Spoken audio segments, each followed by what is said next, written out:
Hey y'all, it's Saturday, so it's time for our weekend video. If you're new here, my name's Heather. I'm glad you're here, and I hope you'll consider subscribing. We want to grow here, and we can't do that without you. And this time of the year, it really doesn't matter the day of the week. The morning chores basically look the same every morning. Even though we have a coop for our chickens to get in at night, we still put our two dogs in the big side of our chicken pen.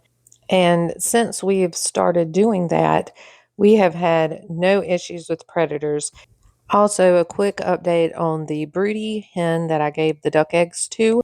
She only has 2 eggs left now out of 7, so I'm pretty sure the snake we killed this week must have eaten the eggs that we gave her about 2 weeks ago. When I say morning chores, they were morning chores. Like, this is why I don't have the camera out with me, because ain't nobody getting dressed before they come out to feed the animals. I do everything out here, then I go inside. When I'm done, take a shower and change my clothes and do my inside work. Got outside clothes, I got inside clothes. But anyway, now we're out here. I have to feed my rabbits, make sure they have water for the day, and then we will be done. I'm gonna check my garden. These rabbit tractors are a new addition here. We've been using them for 3 or 4 months, and the rabbits seem to really love being on the ground. And most mornings, I just take a quick walk through of the garden. If I see any flowers that need popping off or little weeds popping up, I'll pull those up and just checking to see if there's anything to be picked. And right now, I'm only getting a couple cucumbers and maybe a squash or 2 here and there. This little area here is around our fruit trees, and I just have some melons. We've gotten a watermelon already. There's some butternut squash growing. We just plant things out here to attract the pollinators and just let them go wild. Today we are replanting our garden. We planted butter beans a couple weeks ago after our string beans were finished, and the germination rate wasn't great, but I did go back through and add seeds where they didn't come up. But in the meantime, my geese and ducks made it to the garden, and even though the ducks do not really eat the plants, the geese do, and they wiped out probably about half of the garden. So I'm out of butterbean seeds. We're just going to replant peas. They'll probably have time to make. We have such a long season here. And even if they don't produce peas, it's fine. It'll be good to have them planted in the garden.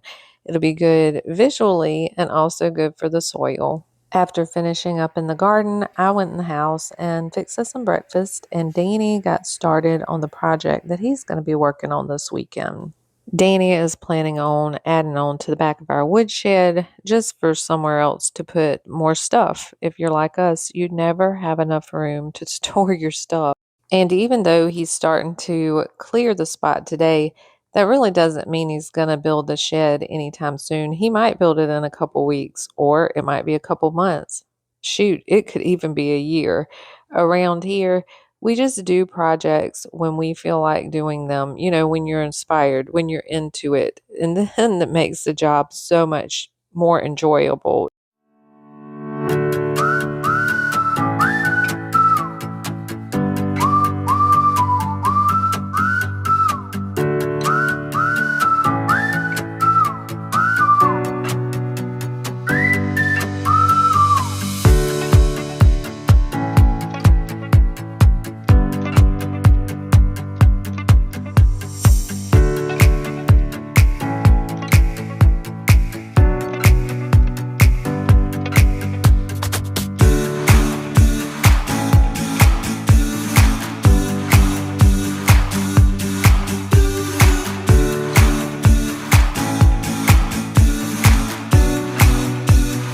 Haven't been doing anything super interesting, just getting his breakfast ready for the week. I got some fried corn made, some field peas, and I stewed some squash. And I'm about to make a peach cobbler, but I'm out of baking powder. So I Googled, you can make your own. So I'm going to try it. We're going to see if this works, and that'll be great. Then I just won't buy it anymore, right?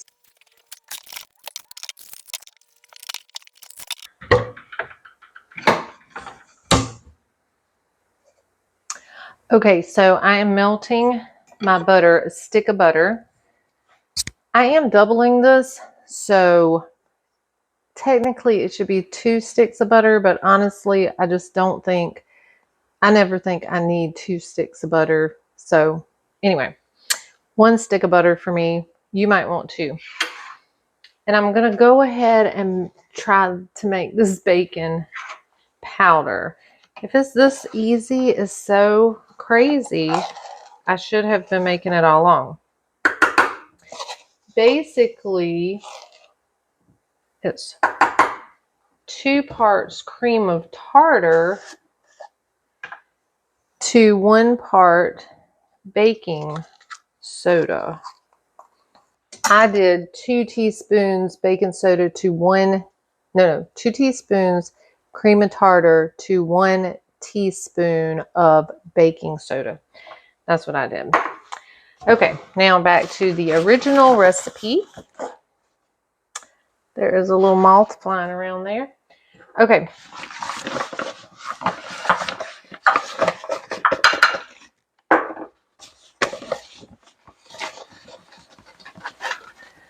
Two cups flour, because I'm doubling it. 2 cups sugar, again, because I'm doubling it. 2 cups milk. So the easy way to remember this, if you're making one recipe, would be a cup of milk, a cup of flour, a cup of sugar. That's how I remember it. The 1 cup, whatever. Let's say. And I am also going to put vanilla. And that's the peaches. I'm just putting them in with the butter. The original recipe calls for 2 cups of peaches. Okay, now I'm adding my homemade baking powder. I can't really smell the vanilla, so I'm going to put more. And I don't know about vanilla in the original recipe, probably a teaspoon. Oh, now I can smell it. Yes, much better. And you could put cinnamon or anything like that in this too. This is just the way I'm doing it.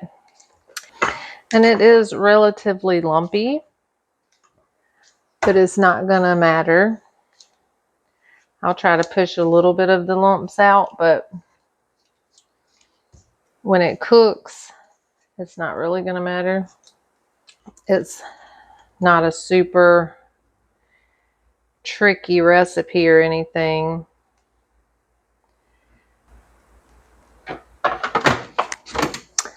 Super full. I spilled a little bit. Okay, I'm going to clean this up, and I have some things to take out of the freeze dryer, and I also have stuff in mason jars out there that I just need to get in to Mylar bags with oxygen absorbers. Danny's still outside messing behind the woodshed, straightening that out, and he's got some pork chops to grill later, but I'll bring out to the freeze drying shed. These are some beets. I ordered them. They were pre-cut like this, which was kind of nice, but I have more beets that I ordered a bag of. I don't know how many pounds it is, but they are not pre-cut. They are just fresh beets in a bag. So I'll be working on those next week. I think I'm going to juice a good bit of those.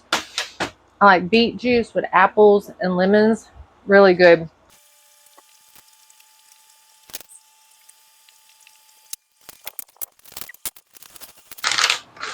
Yeah, these are, I think, 5 ml bags, and they are not as thick, but they're still rated for, I don't know how many years, several years. I just put stuff that I know I'm going to use in the next little bit. If I need to get them in bags, I put it in these bags. And right now, I need to get things in bags. I just do mine 4 or 5 times in different spots. That may not be how everyone does it, but that seems to work for me.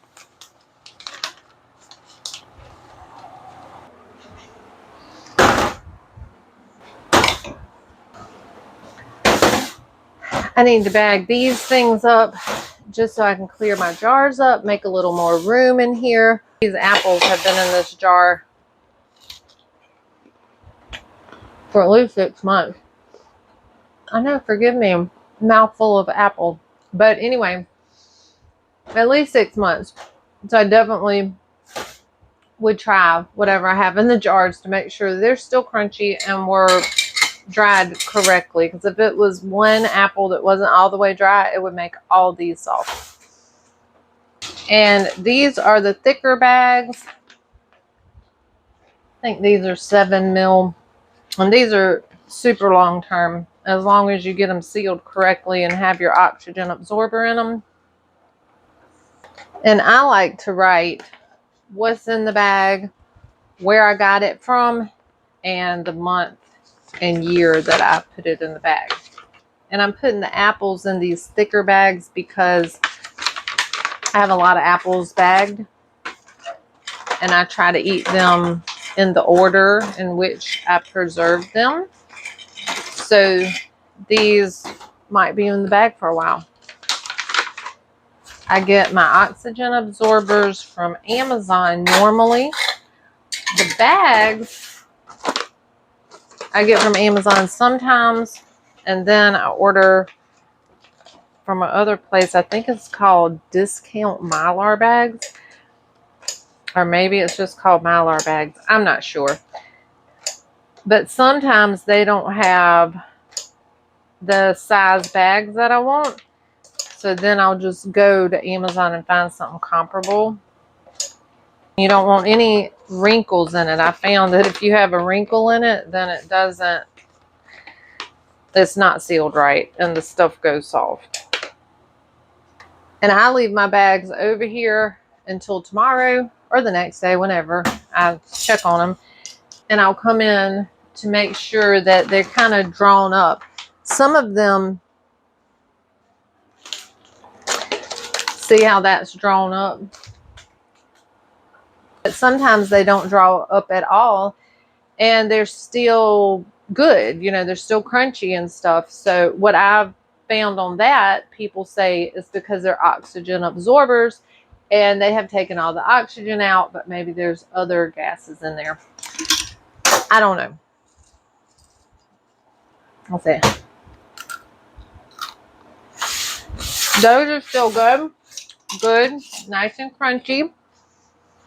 String beans. This is why I like wide mouth jars. This is annoying to try to get stuff out of these regular mouth jars.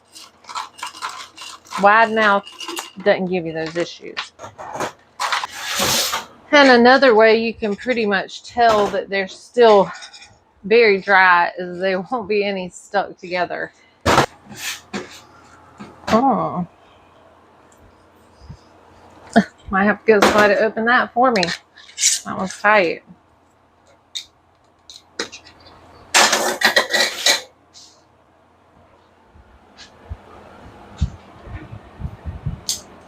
Yeah. Really dry.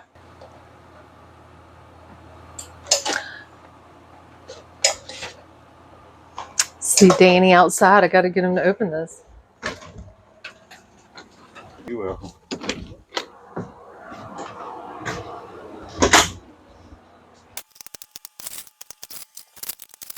4, 6, 8, 10. So that's 11 bags of various freeze-dried stuff. I have onions, and these are from the onions we grew this year. And I want to make onion powder out of those.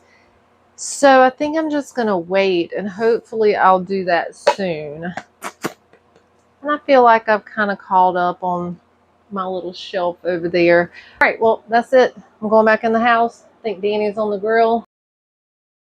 I would say the homemade baking powder did work. It overflowed.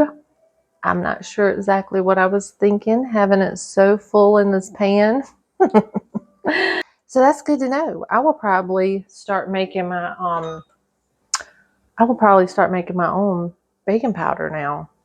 The pork chops are off the grill and we are about to eat supper. So that is it for us this weekend. We're so glad y'all joined us and we'll see y'all next time.